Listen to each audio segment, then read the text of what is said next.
Assalamualaikum warahmatullahi wabarakatuh. Hai semuanya. Perkenalkan, saya Lian Saputri Salsabila dengan NPM 19180311014 dari Prodi Farmasi Fakultas Kedokteran Universitas Lampung, angkatan 2019. Pada kesempatan kali ini, saya akan menjelaskan tentang hak asasi manusia.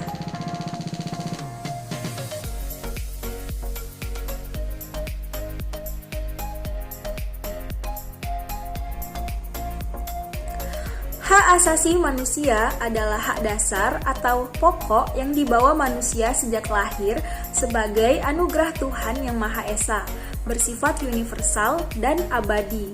Hak asasi manusia itu dihormati, dijunjung tinggi, dan dilindungi oleh negara, hukum, pemerintah, dan setiap orang.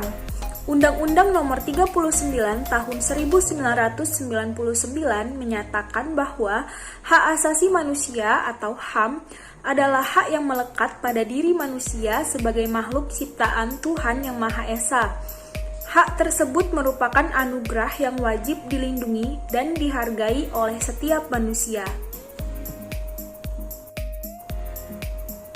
Yang pertama yaitu Magna Carta pada tahun 1215, piagam perjanjian antara Raja John dari Inggris dengan para bangsawan, yang isinya adalah pemberian jaminan beberapa hak oleh raja kepada para bangsawan beserta keturunannya, seperti hak untuk tidak dipenjarakan tanpa adanya pemeriksaan pengadilan. Jaminan itu diberikan sebagai balasan atas bantuan biaya pemerintahan yang telah diberikan oleh para bangsawan. Sejak saat itu, jaminan hak tersebut berkembang dan menjadi bagian dari sistem konstitusional Inggris.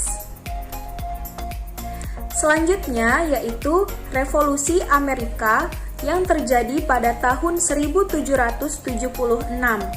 Perang kemerdekaan rakyat Amerika Serikat melawan penjajahan Inggris disebut Revolusi Amerika. Declaration of Independence atau Deklarasi Kemerdekaan, dan Amerika Serikat menjadi negara merdeka pada tanggal 4 Juli 1776, yang mana kemerdekaan ini adalah hasil dari Revolusi Amerika pada tahun 1776. Selanjutnya yaitu Revolusi Prancis yang terjadi pada tahun 1789. Revolusi Prancis ini merupakan bentuk perlawanan rakyat Prancis kepada rajanya sendiri, yaitu Raja Louis XVI, yang telah bertindak sewenang-wenang dan absolut kepada rakyatnya. Pernyataan hak-hak manusia dan warga negara dihasilkan oleh Revolusi Prancis ini. Pernyataan ini memuat 3 hak. Yang pertama yaitu hak atas kebebasan atau liberty. Kemudian yang kedua yaitu kesamaan atau equality. Dan yang terakhir atau yang ketiga yaitu persaudaraan atau fraternity. Selanjutnya ada African Charter on Human and People Rights pada tahun 1981. Negara-negara anggota Organisasi Persatuan Afrika pada tanggal 27 Juni 1981 mengadakan konferensi mengenai HAM. Dalam konferensi tersebut, semua negara Afrika secara tegas berkomitmen untuk memberantas segala bentuk kolonialisme dari Afrika, untuk mengkoordinasikan dan mengintensifkan kerjasama dan upaya untuk mencapai kehidupan yang lebih baik bagi masyarakat Afrika itu sendiri. Kemudian ada Cairo Declaration on Human Rights in Islam yang terjadi pada tahun 1990. Deklarasi Kairo tentang hak asasi manusia dalam Islam ini merupakan deklarasi dari negara-negara anggota Organisasi Konferensi Islam di Kairo pada tahun 1990 yang memberikan gambaran umum pada Islam tentang hak asasi manusia dan menegaskan Islam Syariah sebagai satu-satunya sumber. Deklarasi ini menyatakan tujuannya untuk menjadi pedoman umum bagi negara anggota OKI di bidang hak asasi manusia. Selanjutnya ada Bangkok Declaration pada tahun 1993. Deklarasi Bangkok diadopsi pada pertemuan negara-negara Asia. Dalam konferensi ini, pemerintah negara-negara Asia telah menegaskan kembali komitmennya terhadap prinsip-prinsip Piagam PBB dan Deklarasi Universal Hak Asasi Manusia. Mereka menyatakan pandangannya saling ketergantungan dan dapat dibagi hak asasi manusia, dan menekankan perlunya universalitas, objektivitas, dan non-selektivitas hak asasi manusia itu sendiri. Selanjutnya ada Deklarasi PBB atau Deklarasi Wina pada tahun 1993. Deklarasi ini merupakan deklarasi universal yang ditandatangani oleh semua negara anggota PBB di ibu kota Austria, yaitu Wina. Oleh karenanya, dikenal dengan Deklarasi Wina. Hasilnya adalah mendeklarasikan hak asasi generasi ketiga, yaitu hak pembangunan. Deklarasi ini sesungguhnya adalah reevaluasi tahap 2 dari Deklarasi HAM, yaitu bentuk evaluasi serta penyesuaian yang disetujui oleh semua anggota PBB, termasuk negara Indonesia. Yang pertama, pada masa pra-kemerdekaan, pemikiran modern tentang hak asasi manusia di Indonesia baru muncul pada abad ke-19. Orang Indonesia pertama yang secara jelas mengungkapkan pemikiran mengenai hak asasi manusia adalah Raden Ajeng Kartini. Pemikiran itu diungkapkan dalam surat-surat yang ditulisnya, yaitu 40 tahun sebelum proklamasi kemerdekaan. Yang kedua, yaitu pada masa kemerdekaan. Pada masa Orde Lama, gagasan mengenai perlunya hak asasi manusia berkembang dalam sidang BPUPKI. Tokoh yang gigih membela agar hak asasi manusia diatur secara luas dalam Undang-Undang Dasar 1945 dalam sidang itu adalah Muhammad Hatta dan Muhammad Sukiman. Tetapi, upaya mereka kurang berhasil. Hanya sedikit nilai-nilai hak asasi manusia yang diatur dalam Undang-Undang Dasar 1945. Sementara itu, secara menyeluruh, HAM diatur dalam Konstitusi RIS dan UUDS 1950.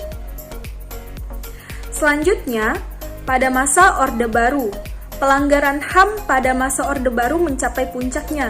Ini terjadi terutama karena hak asasi manusia dianggap sebagai paham liberal atau barat yang bertentangan dengan budaya timur dan Pancasila. Karena itu, HAM hanya diakui secara sangat minimal.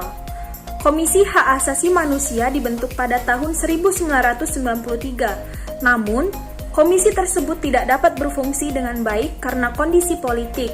Berbagai pelanggaran hak asasi manusia terus terjadi. Bahkan, disinyalir terjadi pula berbagai pelanggaran hak asasi manusia berat. Hal itu akhirnya mendorong munculnya gerakan reformasi untuk mengakhiri kekuasaan Orde Baru. Selanjutnya, pada masa reformasi, masalah penegakan hak asasi manusia di Indonesia telah menjadi tekad dan komitmen yang kuat dari segenap komponen bangsa, terutama pada era reformasi sekarang ini. Kemajuan itu ditandai dengan membaiknya iklim kebebasan dan lahirnya berbagai dokumen hak asasi manusia yang lebih baik. Di antaranya ada Undang-Undang Dasar 1945 hasil amandemen. Ciri-ciri hak asasi manusia. Yang pertama, hak asasi manusia itu bersifat hakiki. Artinya, hak asasi manusia merupakan hak yang telah dimiliki manusia sejak lahir, bahkan ketika masih dalam kandungan. Hal ini bisa diartikan bahwa hak asasi manusia merupakan kodrat yang telah diberikan Tuhan untuk manusia. Yang kedua, yaitu hak asasi manusia bersifat universal. Artinya, keberadaan hak asasi manusia berlaku secara menyeluruh bagi setiap manusia di suatu negara tanpa terkecuali. Hak asasi manusia tidak terbatas oleh tempat, ruang, dan waktu. Oleh sebab itu, dimanapun manusia, hak asasi manusia harus dihormati dan dijunjung tinggi. Selanjutnya yaitu hak asasi manusia bersifat tetap bermakna bahwa hak asasi manusia terus ada dan melekat dalam diri seorang manusia. Sebagaimana makna hak asasi manusia merupakan anugerah Tuhan kepada manusia, keberadaan hak asasi manusia merupakan pembeda manusia dengan makhluk hidup lainnya. Yang terakhir yaitu hak asasi manusia bersifat utuh. Hal ini bermakna bahwa hak asasi manusia tidak dapat dibagi antar sesama manusia. Semua orang memiliki hak yang utuh seperti hak hidup, hak sipil, hak berpendidikan, hak politik, dan hak-hak lainnya. Jenis-jenis hak asasi manusia.